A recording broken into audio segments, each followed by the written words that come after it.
Welcome to Grow TV. I'm Stacy and this is Tommy. Hello. Thanks for coming over, Tommy.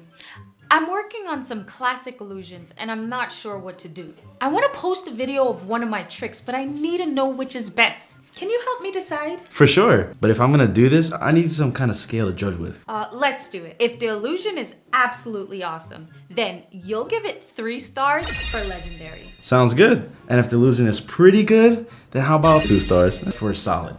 Solid. And if the illusion is, could be better, you'll give it a single star for, Got it. Let's do it. I'm about to make this regular, non-genetically modified straw go this way and that way before your very eyes.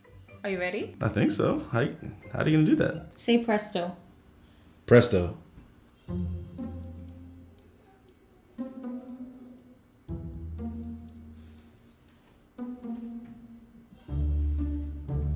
Do you want to try? Sure. Let's do it. I gotta say presto. Presto! All right. Say presto. Presto.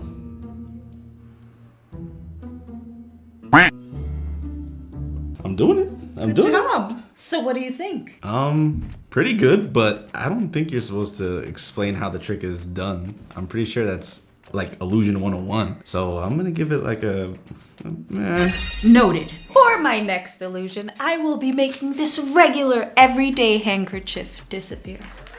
Now you see it, and presto! Thank you. What do you think, Tommy? I like it. I mean, I could see like the fake thumb, but I'd still give it 2 stars. Solid. Next, I'm gonna take this regular, everyday, completely normal, mundane rope and tie a knot in it. Make it 2 knots.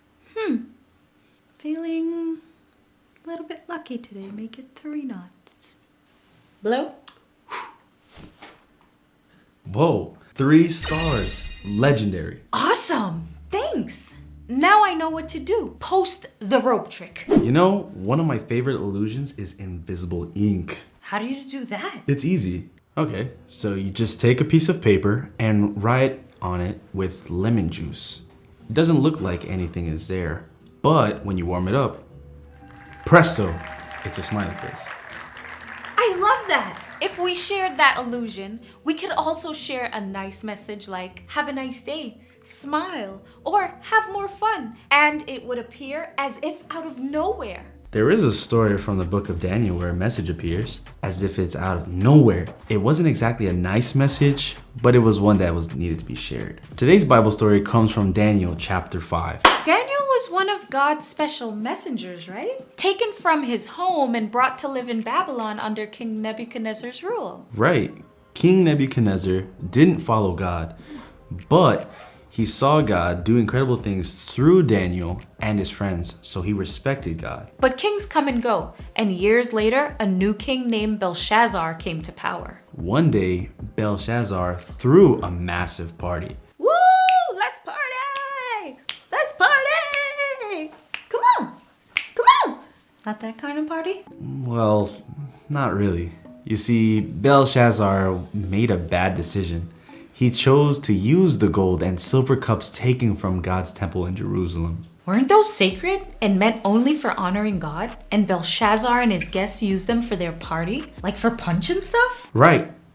Well, maybe not the punch part, but anyway, they also used them to worship other gods. Suddenly, a mysterious hand appeared and started writing on the wall. Pookie.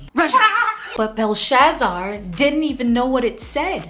In Daniel 5:7 it says, "The king summoned the enchanters, astrologers, and diviners. Then he said to these wise men of Babylon, whoever reads this writing and tells me what it means will be clothed in purple and have a gold chain placed around his neck. And he will be made the 3rd highest ruler in the kingdom." But no one could tell them what it said. So all the great magicians and illusionists and great minds of the day couldn't figure it out? Not even close. So God would have to reveal it. And that's what God did. Daniel was brought to the king. He saw the words on the wall and he knew the message God had for the king. And he knew what God wanted him to do. But before Daniel explained the words to the king, he said in Daniel 5:17, "You may keep your gifts for yourself and give your rewards to someone else. Nevertheless, I will read the writing for the king and tell him what it means." Sounds like he knew it was bad news. Daniel reminded Belshazzar of how King Nebuchadnezzar had learned to respect God. But Belshazzar had ignored all that. He dishonored God by misusing the sacred things from God's temple. The words on the wall said, Mene, Mene, Tekel, Parsin. Mene meant that Belshazzar's time was up. Tekel meant that God had weighed Belshazzar and found him lacking. Parsin meant God had decided to give Belshazzar's kingdom to someone else. As you said, big time uh-oh. And that very night, his kingdom was overthrown. So Belshazzar ignored God. Until it was too late. But Daniel trusted God's words and followed them, even when it was difficult. Exactly. Just like God showed Daniel the truth and helped him share it with others, God reveals the truth to us too, because God's words show us what to do.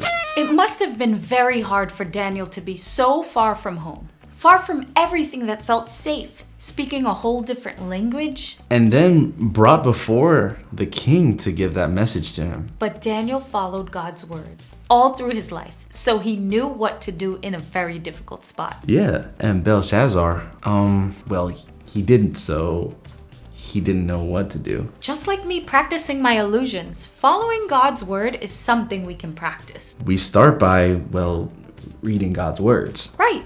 And then we apply those words to our everyday lives. For example, in the book of Proverbs, it says to trust in God and not lean on our own understanding. That's right. So the next time I'm faced with a difficult choice, I can look to God's words for what to do. Instead of making a choice on our own or based on what others say, that's powerful. And the more you practice applying God's word in your life, the better you'll be at knowing what to do in any situation. Like Daniel, 3 stars, legendary. You know what would be cool for your rope trick, Stacy? You should do it with a bigger rope. And then after, everyone can play a big game of tug of war. It's a wrap! Look at it! That idea, Tommy, is so legendary. Love it. It's been fun showing you some of my classic illusions. And learning an awesome Bible story with you. It's always good to learn and grow together. Bye. Bye.